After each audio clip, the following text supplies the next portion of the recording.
Before the lights came on, before the judges knew his name, Ernesto was just a carpenter with cracked hands and a secret he had buried for 20 years. What happened next shocked everyone and left the room in silence. If you believe ordinary people can carry extraordinary stories, subscribe now, because this performance will stay with you long after the fading lights.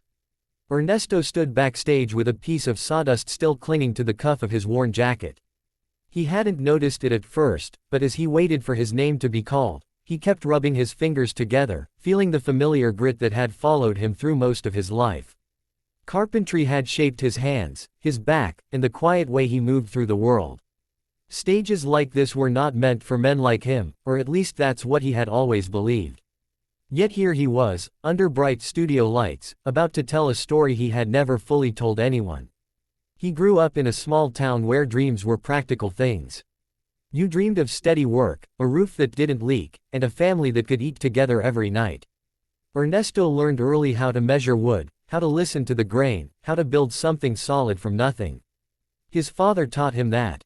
His mother taught him something else entirely, that music could live inside a person even if the world never heard it. At night, when the house was quiet, she would hum old songs while washing dishes, her voice soft but full of feeling. Ernesto would sit on the floor, listening, imagining places far beyond the dusty streets he knew. When he was 16, he saved up enough money to buy a cheap guitar from a pawn shop. The strings cut into his fingers, but he didn't mind. He practiced after long days at school and work, playing until his hands hurt too much to continue. Music became his escape, a way to say things he couldn't put into words. For a brief moment, it seemed possible that he might do something with it. A local teacher told him he had something special, not a perfect voice but an honest one. That word stayed with him for years. Honest. Then life intervened, as it often does. His mother fell ill, and the medical bills piled up faster than any savings he had.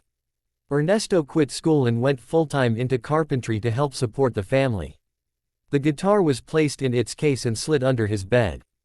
Days turned into years. His mother passed away before he ever played another song for her. On the night after the funeral, he opened the guitar case, strummed one chord, and then closed it again, unable to finish the song without breaking down. Ernesto built a life the way he built furniture, carefully and quietly. He married, had a daughter, and worked long hours to make sure she never worried about food or shelter. His hands grew rougher, his back more tired, and his dreams more distant. Music became something he listened to on the radio while driving to job sites, always changing the station if a song came on that reminded him too much of what he had given up. The turning point came on an ordinary evening. Ernesto was repairing a door in his daughter's room when she asked him why he never sang. She had found the old guitar in the closet, dusty but intact. He laughed it off at first, but she insisted. She told him she had signed him up for an audition online, thinking it was a joke, thinking nothing would come of it.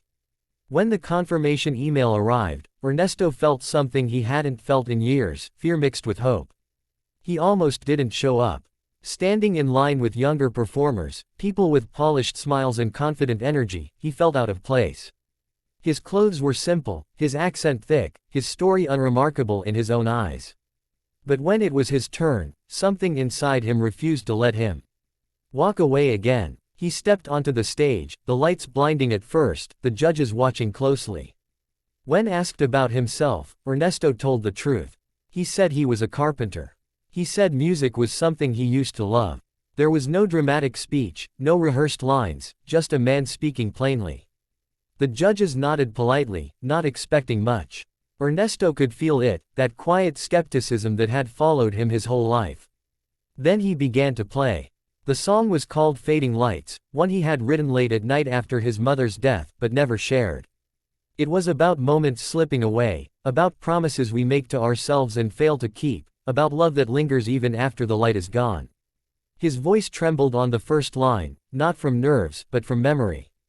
As the song continued, something changed. The room grew still. The audience leaned in. His voice wasn't perfect, but it carried years of regret, love, and resilience. Halfway through the song, Ernesto closed his eyes. He wasn't performing for judges anymore. He was back in that small kitchen, hearing his mother hum. He was a young man with a guitar and a future full of questions. Tears streamed down his face, but he didn't stop. If anything, the emotion made the performance stronger, more real. One of the judges looked down, wiping their eyes. Another leaned back, visibly stunned. This was not the kind of performance built on flashy notes or vocal tricks. It was built on truth. When the final chord faded, there was a moment of silence that felt endless. Then the audience rose to their feet. The feedback was immediate and overwhelming. The judges spoke about authenticity, about how rare it was to see someone who wasn't trying to impress, but simply trying to be heard. One judge said it felt like watching a lifetime unfold in 3 minutes. Another said Ernesto had reminded them why they fell in love with music in the first place. But the biggest twist came when Ernesto revealed that the song wasn't just about his mother. It was about himself, about the part of him that had gone quiet for years. He admitted that he had almost walked away from the audition, just like he had walked away from music so long ago. The judges exchanged looks, realizing how close they had come to never hearing this story at all. As the decision was announced, Ernesto braced himself. When the verdict came back positive, sending him through to the next round, he covered his face with his hands, overwhelmed. He wasn't thinking about fame or winning. He was thinking about calling his daughter, about telling her that she had been right to believe in him. Backstage, producers asked him how he felt. Ernesto said something simple. He said it felt like the lights he thought had faded were still there, just dim, waiting for him to turn them back on. That line would later be quoted across social media, resonating with people who had given up on dreams of their own. As the episodes aired, messages poured in from viewers. Carpenters, factory workers, parents, and people who thought it was too late for them wrote to say Ernesto's performance had given them courage. He responded to as many as he could, humbled by the idea that his quiet life had touched so many.